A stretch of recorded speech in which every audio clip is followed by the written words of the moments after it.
We're gonna get into step 3 on the most important determination that you can do to scale and grow your business, which is determining your nCAC, your cost to acquire a new customer. In our previous couple of videos here, we talked about determining the first step in the 5-step process to determining your nCAC, which is your customer lifetime value. In our fictitious example, we're using a $10 million business that has 20,000 unique customers. Through the Shopify database, we went back through, we used a 12-month look-back period. We determined that the customer lifetime value was $500. Then in step number 2, we determined what is the chargebacks. What are our chargebacks here? So not everybody, when they buy your stuff, is going to want your stuff, and it just is a part of doing business. However, in our case here, we've got a relatively modest chargeback number, which is about 5%. That means this is $25 that we are taking off customer lifetime value, and we are getting to this figure here, which is $475, and what we refer to as net lifetime value, or NLTV. The next step is, what is your cost of goods sold? We are using a beauty and wellness company here. When we did this analysis. Some of the things that you want to look for in COGS, a lot of people get confused by this. They start inserting their rent or some of their payroll that is not necessarily equated to the cost of producing the goods. So some of the things that might be included in cost of goods sold are raw materials. The raw materials that you buy from your wholesaler or from a manufacturer. So in the case of our beauty and wellness company, this is the largest portion of their cost of goods sold. This might be upwards of 20-30% of your LTV. So in our example here, we actually found that for cost of goods sold, which is step number 3 here, okay, which is COGS, the largest expense that they had was actually supplies, which was the wholesaler costs that they were buying from that wholesaler in order to produce their goods. They actually produced their goods on site. They did not use a third-party logistics company, which would be a very easy way of determining COGS, is just including everything in the 3PL if you do have a 3PL. However, in this particular case, they do all their manufacturing. So wholesale, on a lifetime value of 500, what we found is that their wholesale costs were about $100, all right? Which is about 20% of that 500. Like I said, I've seen this 30%, 40%, 20% is actually is not too bad. Another cost that you might consider here, obviously in cost of goods sold, is storage costs. The cost for a portion of your warehouse expenses. This gets a little bit into selling general administrative, so you really have to be careful exactly what you deduct here on COGS, because it can be sort of a regular operating expense. So be careful on this one, not to include all of your warehouse costs, but you can deduct a portion of it for cost of goods sold. Shipping costs is another one. And then order processing fees.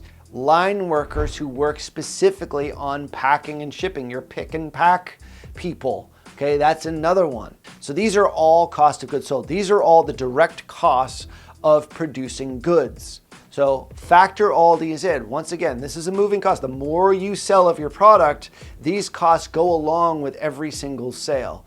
And that's what differentiates them from other costs. And it's really important to differentiate that. And it's one of the most determining factors.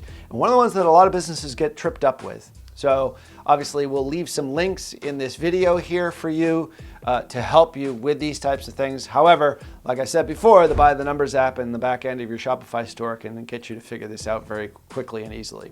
So we've got $100 in wholesale costs, okay, in this particular case. And then our shipping costs, the cost to ship from the manufacturer to your manufacturing plant is, in this case, about $25. We've got $25 in shipping.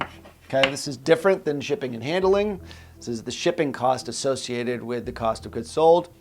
Then we have packaging materials. Okay, we got boxes, you got tape, you got all these sorts of things that go along with the manufacturing and the delivery of the product itself. And for this, on a $500 lifetime value, it's about $10 overall. So let's add that in for packaging. And then last but not least, let's include our pick and pack. This is actually the cost of goods sold, which is associated with pulling out and actually putting in to the boxes in the manufacturing process, called pick and pack, and we determined that to be about $15. So if we do all the math here correctly, I'm gonna go PP there for that one. You've got $500, okay? You've got actually $475, which is your NLTV, okay? Minus 100, minus 25, minus 25, minus 15 would then get you to your gross profit. And that is another really important marketing performance indicator. So in this case, if we do our math correctly, your gross profit, or your GP, would be $325, okay? Cost of goods sold is the largest portion. And typically, especially in the e-commerce space, if you're a digital products company, your cost of goods sold is probably going to be a whole lot less than this. Okay, so it really does vary by industry. In the service-based industry, it might actually be larger than this as well. It all depends on your individual business. And in this particular case, you're using e-commerce, you're using a beauty and wellness brand. Very, very similar to maybe your business, and that's maybe the reason why you're watching this video. So this is step number 3 in the 5-step process to determine how much you're willing and able to pay to acquire a new customer, known as nCAC. And it's the most important number that we determine, especially in e-commerce businesses that we work with, because that's our guiding light. That's our North Star. We know if we go above a certain nCAC, we're going into the danger zone. That means the company is going to be less profitable. But if we're lower than the target nCAC, then that means we can scale. We can step on the gas, we can start amping up ad spend, we can start amping up content marketing, spending more on SEO, you can start spending more on staff, looking at additional warehouse space. Oftentimes that's the most relevant problem that we have, is that we scale companies too fast that they end up starting to have to sort of figure out ways in which to think bigger. And that's a nice challenge to have. So, but it all starts with this number right here, which is one of the 3 ways in which you can grow your business. Remember, there's only 3 ways you can grow your business. Get new customers, get them to buy more when they're buying, and get them to buy more often. The first one is the most challenging, and getting nCAC is the most important metric that you need. One of our marketing performance indicators that we're hopefully helping you determine here. So if you like this video or you find this helpful, make sure you do subscribe to the channel, like, comment, share. We'd love to know what you think. And until the next video, we'll talk to you soon.